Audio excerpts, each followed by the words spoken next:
Let's talk about something that we forget about most of the time, that we don't pay attention to, we don't do enough of.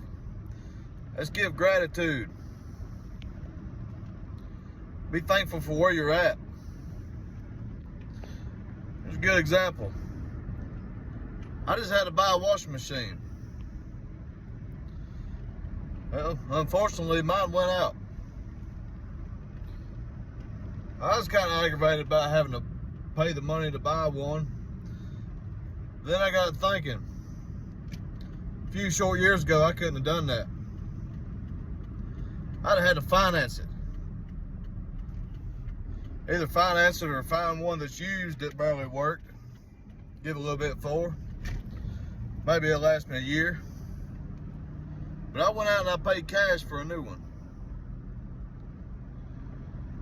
And that got me thinking back on how things used to be.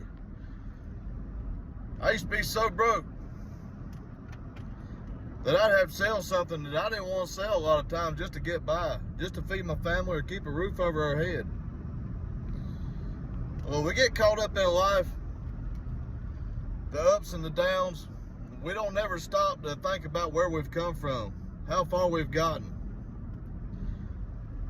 Man, that's a humbling experience. You sit back, think back on a few years about how things was for you, how things used to be. Look at how far you've got. So if you're down and out about some situations that's going on, think back at how they was. Think back to a time where you didn't have anything. You couldn't afford a pot to piss in. Now look at the condition you're in now. 9 times out of 10, it's going to be better. Y'all keep that on your mind. See you.